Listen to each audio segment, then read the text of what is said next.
우리가 데살로니가 전서를 보고 있습니다. 데살로니가 전서는 바울이 데살로니가 교회에 쓴 이제 편지죠. 2차 전도 여행 중에 바울과 실라와 디모데가 이곳에서 대략 3주 동안 복음을 전하였습니다. 그런데 놀라운 일이 일어났죠. 많은 헬라인들과 기브인들이 예수님을 믿고 영접하는 역사가 일어납니다. 그런데 이제 유대인들의 박해로 인해서 이 바울과 전도자들이 더 이상 이곳에 있지 못하고 피신을 하게 되죠. 그런데 이 교회의 소식이 궁금하여 디모데를 보내게 되고 2년 뒤에 돌아오니 이 교회가 믿음으로 잘 성장하고 있다는 소식을 듣게 됩니다. 그래서 바울이 감사함으로 이곳에 편지를 쓰게 된 것이 데살로니가 전서라고 했습니다. 그래서 지난 시간까지 우리가 1장의 내용을 보았죠. 바울이 데살로니가 교회에 은혜와 평강이 있을지어다 인사를 합니다. 처음 이 서신서에서 교회라는 표현을 썼다고 그랬어요. 교회는 에클레시아, 세상 밖으로 부르심을 받은 자들이다. 그래서 세상 밖으로 부르심을 받아서 이제는 누구에게 속하게 되었습니까?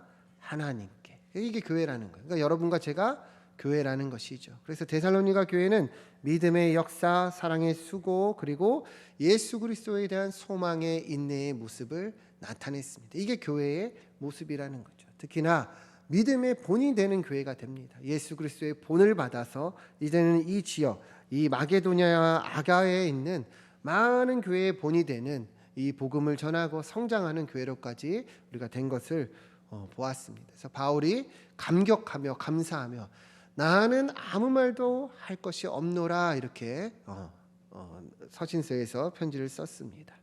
자, 이제부터는 오늘 이제 2장부터의 내용인데요. 어떤 내용으로 이어지는지 우리가 말씀을 보며 은혜를 나누면 좋겠습니다. 1절 말씀을 같이 한번 읽어보겠습니다. 시작. 형제들아, 우리가 너희 가운데 들어간 것이 헛되지 않은 줄을 너희가 친히 아나니. 아멘. 바울이 2장에서 이제 다시금 이렇게 내용을 써 내려가는데요. 형제들아, 이 데살로니가 교회에 말하는 거죠. 우리가 너희 가운데 들어간 것, 그러니까 너희에게 가서 복음을 전하고 하나님의 말씀을 전한 것이 헛되지 않은 줄을 너희가 친히 안다. 너희도 알고 있다. 이 말이 무슨 말입니까?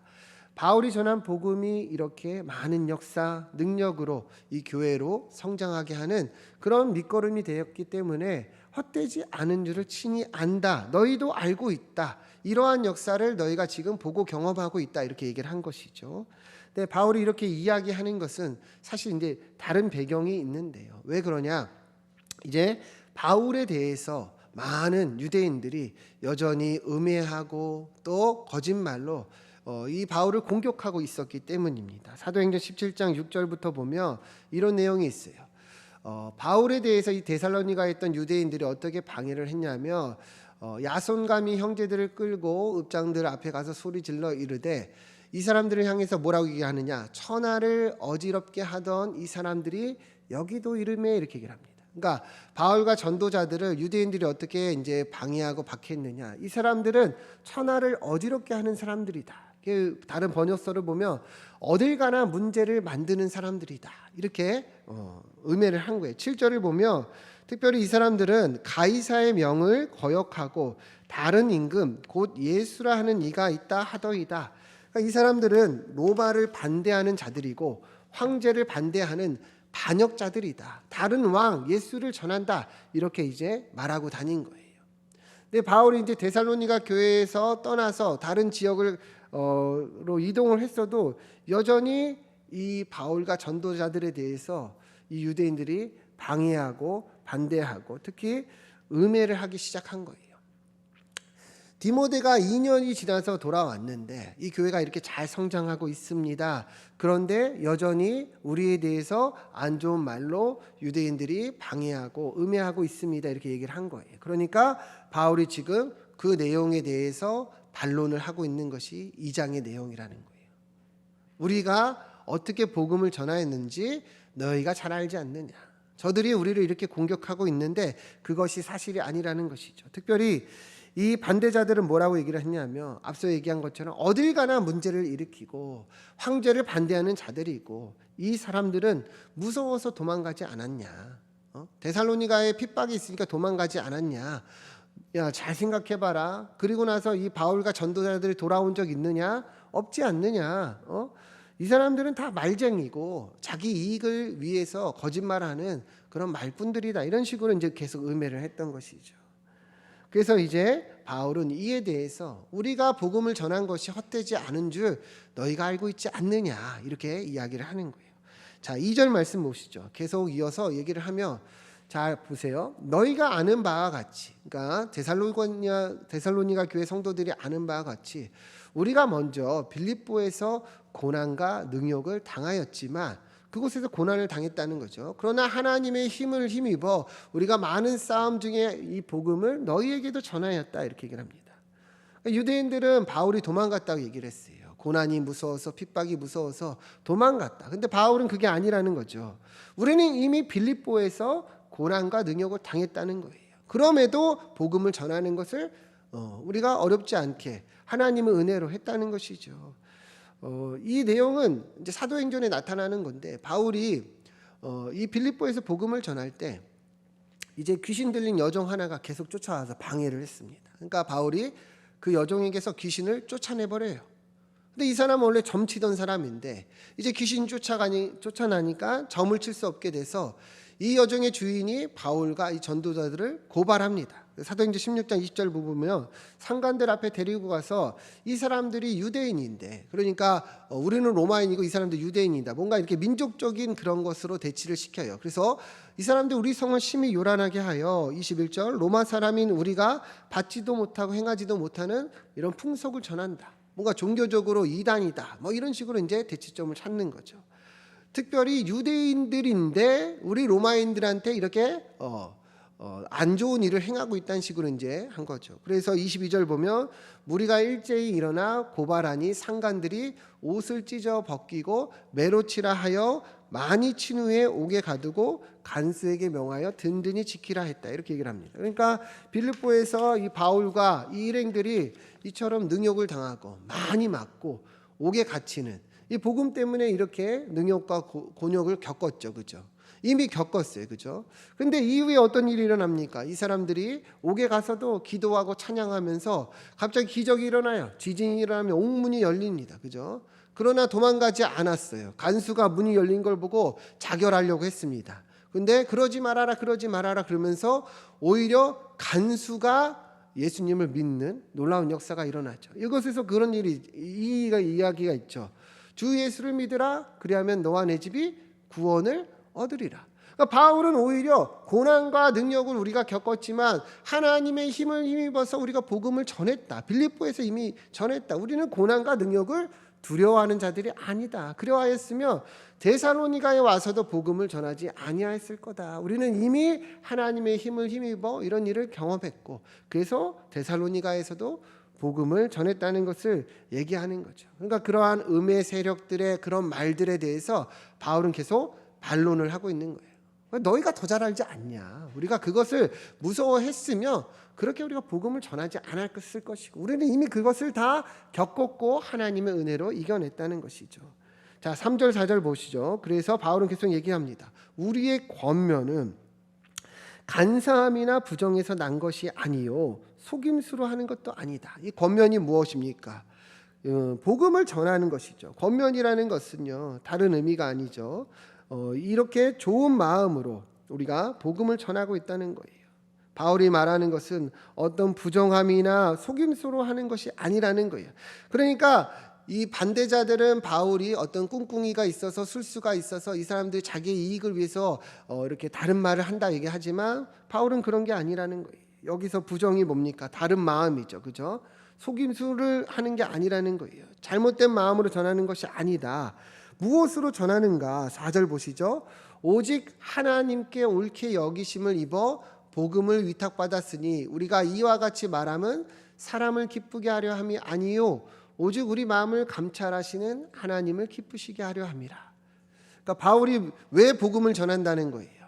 우리의 이익이나 우리의 어떤 간사함이나 다른 목적이 있어서가 아니라 하나님이 우리를 옳게 여기셔서 이 복음을 맡기셨다. 우리를 부르셨다. 그러니까 우리에게 이러한 직분과 사명을 주셔서 복음을 전하고 있다는 거예요. 반대자들은 우리가 꿍꿍이가 있어서 나쁜 목적으로 우리가 자꾸 복음을 전한다 왜곡하지만 그게 아니라 하나님이 우리를 불러주셔서 우리는 전한다는 것이에요. 이해가 되십니까? 특별히 마지막에 이렇게 얘기를 하죠. 사람을 기쁘게 하려 함이 아니다. 오직 우리 마음을 감찰하시는 하나님을 기쁘시게 하려 함이다. 하나님의 기쁨을 위해서 우리가 복음을 전하고 있다는 거예요. 내 이익이나 유익이나 어느 누구의 유익이 아니라 하나님 때문에 이렇게 하고 있다는 것입니다. 왜 바울이 복음을 전하는지 여러분 분명히 보이시죠? 그래서 고난과 역경이 와도 자기들은 굴하지 않고 전하고 있다는 거예요. 자, 5절 보시죠. 너희도 알거니와 우리가 아무 때에도 아첨하는 말이나 탐심의 탈을 쓰지 아니한 것을 하나님이 증언하시느니라. 그러니까 우리는 거짓말로 복음 전한 적이 없다는 것이죠. 다른 마음으로 우리가 다른 이 생각으로 복음을 전한 적이 없다. 너희도 잘 알지 않느냐. 하나님도 이것에 대해서 증언하고 계신다. 자, 6절 제일 중요합니다. 같이 한번 읽어보시죠. 시작. 또한 우리는 너희에게서든지 다른 이에게서든지 사람에게서는 영광을 구하지 아니하였느니라. 아멘. 그러니까 오직 무엇을 위해서 복음을 전한다는 거예요? 하나님의 영광을 위해서 구한다는 거예요. 바울에 대해서 반대자들은 자꾸 음해했어요. 저 사람 다른 목적이 있을 거야. 다른 꿍꿍이가 있을 거야. 무서워서 도망갔을 거야. 저 사람 뒤로 뭔가 챙겼을 거야. 바울은 분명히 얘기를 합니다. 우리는 그 어떤 것으로도 복음을 전한 것이 아니다. 하나님께서 우리에게 맡겨주셨고 하나님의 기쁨을 위해서 하나님의 영광을 위해서 우리는 이 복음을 전하고 있다는 거예요. 여러분 이것이 보이십니까? 여러분 우리도 이 바울의 고백을 분명하게 볼 수 있기를 축원드립니다. 바울은 오직 사람의 영광, 사람의 기쁨, 사람의 목적이 아니라 하나님의 목적을 위해서 나아가고 있었다는 거예요. 여러분 우리도 하나님이 우리 자리로 부르시고 위탁하신 것을 믿습니다. 그래서 우리도 우리의 신앙이 누구를 향해야 됩니까? 하나님을 향해야 되는 거예요. 내 이익과 내 유익을 위해서 여러분 우리가 신앙생활하는 것이 결코 아니라는 거예요. 하나님의 나라와 영광을 위해서 주님이 우리에게 직분을 주시고 사명을 주셨다는 것을 분명하게 깨달아야 합니다. 많은 성도들이 신앙생활을 하면서 시험이 들 때가 있어요. 많은 성도들이 신앙생활을 하면서 힘들 때가 있어요. 왜 그럴까요? 이 신앙의 목적과 이 신앙의 방향이 자꾸 자기를 향하기 때문이에요. 그러니까 이해가 안 가는 거예요. 예수를 믿는데 왜 이렇게 어렵지? 예수를 믿는데 나는 힘들지? 예수를 믿는데 왜 내 삶에 이렇게 축복이 없지? 자꾸 자기를 향하죠. 이 신앙의 목적과 이익이. 그러니까 어때요? 시험이 드는 거예요. 여러분 우리의 신앙과 이 신앙의 목적, 우리의 믿음의 목적은 하나님께 있는 것입니다. 믿으십니까? 많은 성도들이 교회 다니지만 자신의 목적을 위해 신앙생활을 하니까 힘든 거예요. 제가 이 큰 교회에 다니는 우리 동기 목사님들 얘기를 들어보면 그렇게 많은 영업하는 사람들, 그렇게 뭐 다단계나 그런 이익을 위해서 교회에 오는 사람들 그렇게 많다고 합니다. 그래서 인맥을 만들고 사람을 사귀고 그래서 자기 영업을 하는 거죠. 그러다가 좀 문제가 생기면 또 교회를 옮기고 또 교회를 옮기고. 제가 전에도 말씀드렸지만 제가 전에 사역하던 교회는 그 지역에서 제일 큰 교회였어요. 그러니까 선거철만 되면 이 국회의원들이 이제 후보자들이 와가지고 새벽 예배도 안 빠지고 막 인사하고 그래요. 왜 그 사람들이 교회 나올까요? 이 신앙을 통해서 자기의 유익을 구하는 것이죠. 자기의 목적을 구하는 거예요. 요즘엔 청년들이 그렇게 큰 교회로 옮긴다고 합니다. 왜 큰 교회로 옮기느냐? 결혼하려고, 배우자감을 만나려고. 뭐 이해는 할 수 있는 부분이지만 이 신앙이 자기를 향하고 자기의 목적을 향할 때 여러분 왜곡되고 변질되고 결국에는 다른 길로 갈 수밖에 없는 거예요. 갈라디아서 1장 10절 우리 말씀 같이 한번 읽어보겠습니다. 시작.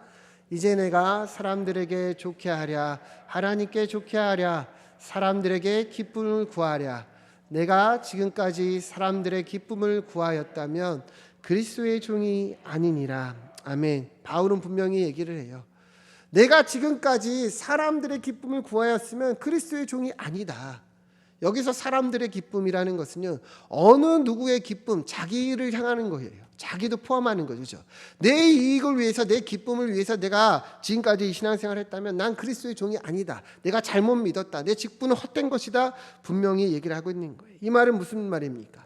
하나님의 기쁨을 위해서 우리가 이 신앙생활을 해야 된다는 거예요. 우리의 자리, 우리의 직분, 우리의 신앙이 그 방향이 하나님께 향해야 된다는 것입니다. 그래서 바울은 어렵고 힘들고 고난과 능욕이 있을 때도 담대히 이겨난 거예요. 왜요? 내가 힘들고 어려운 것이 하나님을 향하고 있는 것임을 깨달았기 때문이죠. 여러분, 우리도 그러하기를 축원드립니다. 우리 신앙생활하면서 힘들 때가 있어요. 관계적으로 어려울 때가 있고, 때로는 오해도 살 때가 있고, 때로는 마음이 힘들 때가 있어요. 그런데 여러분, 그것이 무엇을 향하는 목적인지를 분명하게 깨달아야 돼요. 이 신앙이 나를 향하면요, 그거 이기기 힘듭니다.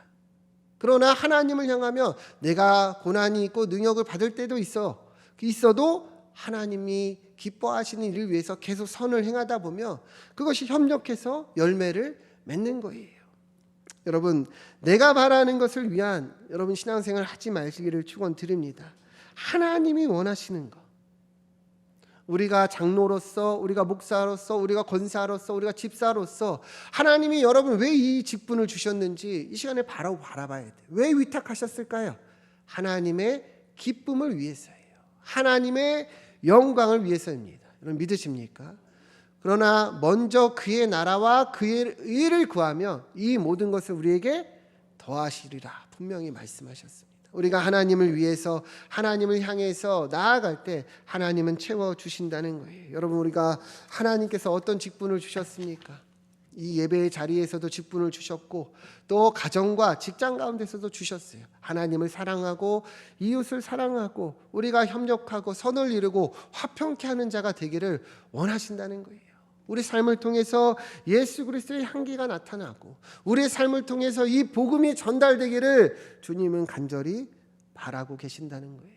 여러분, 우리의 신앙의 목적과 방향이 이러하기를 축원드립니다. 사람들을 좋게 하는 것이 아니에요. 사람의 기쁨을 위해서 우리가 이 자리에 있는 것이 아니라 하나님의 기쁨, 하나님의 영광을 위해서입니다. 바울처럼 때로는 오해를 당하고 또 능욕을 당해도 그래서 하나님을 향하니까 이겨낼 수 있었던 것처럼 우리도 그러하기를 축원드립니다. 우리 옆에 분들과 인사합시다. 하나님의 영광을 위해 삽시다. 네, 그러한 우리의 신앙이 되길 소망합니다. 바울은 계속 말합니다. 7절 말씀 보시면 자, 이제 자신들에 대해서 얘기를 하는 거예요. 우리는 나 바울과 이 실라와 이 디모데는 그리스도의 사도로서 마땅히 권위를 주장할 수도 있었다. 이 사람들은 사도였어요. 그죠? 직분이 있었어요. 그러니까 권위적으로 대할 수 있었다는 거예요. 얼마든지 그렇게 해도 된다는 거였어요. 그러나 도리어 우리가 너희 가운데 있을 때 어떻게 행했느냐, 우리가 너희에게 어떻게 복음을 전했냐, 너희 가운데서 유순한 자가 되어 유모가 자기 자녀를 기름과 같이 하였다. 여기서 유모는요, 어미를 말하는 거예요. 어미. 엄마가 자기 자녀를 대하듯이 유순하게 참아주고 이 온순하게 온유하게 대했다는 것이죠. 여러분, 우리가 자녀를 키워봐서 아시지만 이 어린아이들은요, 자기 고집이 강합니다. 자기밖에 몰라요. 그죠? 그런데 어미가 어떻게 기릅니까? 너 말 안 들었으니까 나가. 나 이제 넌 내 자식 아니야. 이렇게 안 하죠. 때로는 혼나고 때로는 해도 계속 사랑으로 기다려주고 품어주고 그래서 이 아이가 잘 성장할 수 있도록 이끌어 줍니다. 바울과 이 전도자들이 그렇게 복음을 전했다는 거예요. 이 데살로니가 교회에서 그렇게 복음을 전했다는 거예요. 왜 그러냐? 8절 말씀 보시면 우리가 이같이 너희를 사모하여 하나님의 복음뿐 아니라 우리 목숨까지도 너희에게 주기를 기뻐함은 너희가 우리의 사랑하는 자 됨이라. 사랑하여서 그렇게 했다는 거예요. 그러니까 바울은 이 진실성을 얘기하는 거죠. 그죠? 하나님이 우리에게 이 사랑을 주셨고 이 사랑으로 우리가 너희를 대했기 때문에 우리가 이 유모처럼 어미처럼 너희를 기다려줬다는 것이죠. 만약에 내 이익과 내 목적을 위했다면 우리가 왜 그렇게 행하겠냐. 우리 목숨까지도 우리가 너희에게 주기를 기뻐한다. 그 정도로 너희를 사랑으로 대했다는 것이죠. 여러분, 요한일서 4장 7절 8절 보시면 사랑하는 자들아 우리가 서로 사랑하자. 우리가 서로 사랑하자 분명히 얘기를 합니다. 사랑은 하나님께 속한 거예요. 그러니까 하나님께 속한 자들은 다 서로 사랑해야 된다는 거예요. 바울은 이러한 마음으로 데살로니가 교회를 섬겼다는 것이죠. 8절 보시죠. 사랑하지 아니하는 자는 하나님을 알지 못하는 자다. 그러니까 하나님을 아는 자는 뭐 해야 되는 거예요? 사랑해야 된다는 거예요. 그러한 진실성, 그러한 모습들이 이 바울과 이 전도자들에게서 나타난 거예요. 그러니까 데살로니가 교회를 향해서 말하는 거죠. 너희가 더 잘 알지 않냐. 우리가 분명히 권위로 대할 수 있고 그렇게 행할 수 있지만 그렇게 안 했다. 우리는 정말 사랑으로 대했다. 우리의 진실성은 너희가 더 잘 알고 있지 않냐, 이런 말이죠. 9절 보시죠. 형제들아, 우리의 수고와 애쓴 것을 너희가 기억하리니. 우리는 그렇게 어미와 같이 섬기고 온 것뿐만 아니라 우리는 수고하고 애를 썼다. 밤낮 너에게 폐를 끼치지 않으려고 일하면서 복음을 전했다 얘기를 합니다. 이 사도들은요, 사도행전을 보면 천막 만드는 일을 했어요. 그죠? 이 수고하고 애썼다는 거예요. 사실은 사도들은 일하지 않고 복음만 전해도 돼요. 고린도전서 9장 5절부터 보면 우리가 다른 사도들처럼 결혼할 권리가 없냐, 아내를 데리고 다닐 권리가 없냐, 그러니까 결혼해도 된다는 거죠. 그죠? 자, 9절 보면 어찌 나와 바나바만 일하지 아니할 권리가 없겠느냐. 다시 말하면 나와 바나바도 일 안 해도 된다는 거예요. 그죠? 근데 우리는 왜 일하면서 복음을 전하느냐, 이 얘기거든요. 여러분, 왜 이들이 이 생업을 가지고 일을 합니까? 폐를 끼치지 아니하려고. 혹시나 우리가 일하지 않고 복음을 전할 때 너희에게 걸림돌이 될까봐, 아니면 너희가 우리를 섬기는 것이 힘이 들까봐 이들은 그렇게 애를 쓰고 노력하며 복음을 전했다는 거. 근데 너희가 더 잘 알지 않느냐. 우리가 다른 목적과 의도가 있었다면, 내 이익과 내 유익을 구했다면 왜 우리가 그렇게 희생하면서까지 복음을 전하겠느냐. 그러니 자신들의 진실성과 이러한 것들에 대해서 너희가 더 잘 알지 않냐, 이렇게 이야기를 하고 있다는 것이죠. 바울은 그렇게까지 데살로니가 교회의 성도들을 섬기고 사랑하며 헌신했다는 것을 말씀하고 있는 거예요. 10절부터 보시죠. 우리가 너희 믿는 자들 향하여 어떻게 거룩하고 옳고 흠없이 행하였는지 너희가 증인이요 하나님도 그러하시다. 이 앞의 내용을 다 받는 것이죠. 우리가 그렇게까지 희생하고 헌신한 거 너희가 더 잘한다. 그러니까 이 많은 반대자들, 박해자들의 말은 거짓이다. 너희가 더 잘 알고 있지 않느냐. 11절 보시죠. 너희도 아는 바와 같이 우리가 너희 각 사람에게 아버지가 자기 자녀에게 하듯 권면하고 위로하고 경계하였다. 우리가 어떻게 행했느냐.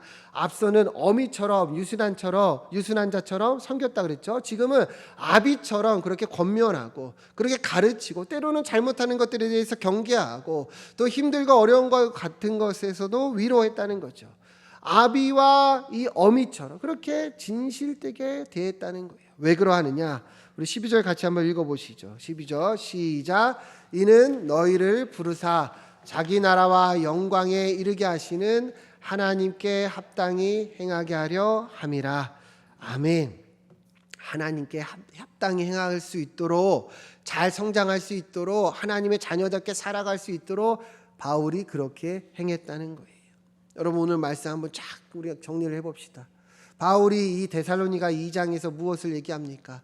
많은 반대자들, 이 음해자들의 내용에 대해서 반론하고 있어요. 그 사람들은 바울이 무서워서 도망갔다, 바울이 자기 유익을 구하는 자다, 이 사람들이 전하는 복음은 가짜다, 뭐 이런 식으로 이제 계속 음해를 했습니다. 바울은 분명히 얘기를 합니다. 우리는 이미 능욕과 곤욕을 다 겪었지만 그럼에도 하나님이 주시는 그 힘으로 복음을 전하고 있다. 우리가 전하는 목적은 우리의 유익이나 사람을 기쁘게 하려 함이 아니라 하나님의 기쁨과 하나님의 영광을 위해서다. 우리가 그렇게 수고하고 헌신한 거 너희가 더 잘 알지 않느냐.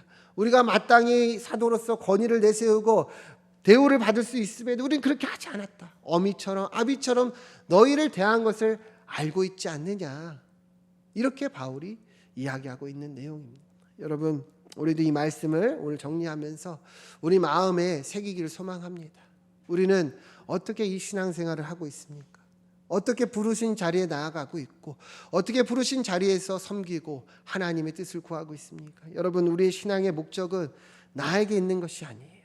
우리의 신앙의 방향은 나를 향하는 것이 아닙니다. 하나님이 맡겨주시고 위탁하신 이 직분, 이 사명에 있음을 우리도 분명히 보기를 소망합니다. 하나님을 사랑하고 이웃을 사랑하고 우리 주변과 우리 성도들을 사랑으로 섬기고 대하고, 그것이 하나님 우리를 부르신 이유와 목적이라는 거예요. 여러분, 이것이 뚫리면 신앙생활이 이 끝이 보입니다. 신앙이 나를 향할 때는요, 답을 못 찾아요. 왜 내가 이렇게 힘든가? 왜 나는 어려운가? 신앙은 나를 향하는 것이 아니거든요. 하나님을 향하는 것이고 하나님의 영광을 향하는 것이고 하나님의 기쁨을 위하는 것입니다. 여러분들의 직분, 여러분들의 자리, 또 우리가 여기서 예배하는 이유와 목적도 다 거기에 있는 거예요. 그래서 때로는 어렵고 힘이 들어도 우리가 기쁨으로 나아갈 수 있는 거예요. 그러나 우리가 그의 나라와 그의 의를 구하고 나아갈 때 이 모든 것을 더하시는 하나님의 은혜를 우리가 경험하게 됩니다. 돌아보면 다 하나님이 해주셨구나. 돌아보면 다 하나님의 축복이었구나. 우리가 그 평안함과 자유함을 누리게 된다는 것이죠. 여러분, 우리도 바울처럼 하나님을 기쁘게 하는 우리의 신앙생활이 되기를 간절히 축원드립니다. 함께 기도하겠습니다.